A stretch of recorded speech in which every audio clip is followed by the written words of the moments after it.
অনেক ফাকিহ কর্তৃক বাইআয়ে সালামের সর্বনিম্ন মেয়াদ 1 মাস হওয়ার বিষয়টিকে তাসহিহ করা হয়েছে,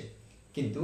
বর্তমান প্রেক্ষাপটে ইমাম তহাবি রহমতুল্লাহি আলাইহি, ইমাম কারখি রহমতুল্লাহি আলাইহি, ইমাম জাসসাস রহমতুল্লাহি আলাইহি প্রমুখ কদিম ফুকাহায়ে কেরামের মতটিকে অধিক অগ্রগণ্য মনে হয়, যেটির তাসহিহ করেছেন সদরুল শহীদ এবং সাহেবে ফাতাওয়ায়ে সিরাজিয়া প্রমুখ ফকিহগণ। আর এই মতটি গ্রহণ করেছেন এই যুগের আরব আলেম শেখ সিদ্দিক মুহাম্মদ আমিন আল-জরির এবং হযরত মাওলানা মুহাম্মদ তকি উসমানী দামাত বারাকাতুহুমুল আলিয়া,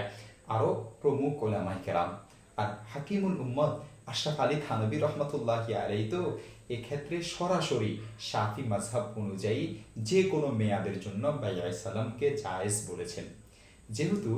বাইআয়ে সালামের সর্বনিম্ন মেয়াদের বিষয়টি মানসুস আলাইহি নয় এবং বর্তমানে ব্যবসায়ীদের মাঝে স্বল্প মেয়াদি বাইআয়ে সালামের ব্যাপক প্রচলন হয়ে গেছে, তাই এই ক্ষেত্রে 1 মাসের কম মেয়াদেও বাইআয়ে সালাম সহিহ হওয়ার ব্যাপারে যে সকল ফুকাহায়ে কেরাম মত দিয়েছেন তাদের কথার উপর আমল করা এবং ফতোয়া দেওয়ার অবকাশ রয়েছে বলে মনে করি। দেখতে পারেন দলিলের জন্য মুখতাসারু ইখতিলাফিল উলামা 3 নং খণ্ড 7 নং পৃষ্ঠা, আল মুহিতুল বুরহানি 10 নং খণ্ড 278 নং পৃষ্ঠা, আল বিনায়া 11 নং খণ্ড 26 নং পৃষ্ঠা, ফাতাওয়ায়ে সিরাজিয়া 106 নং পৃষ্ঠা, মাজাল্লা মাজমাউল ফিকহিল ইসলামী 9ম সংখ্যার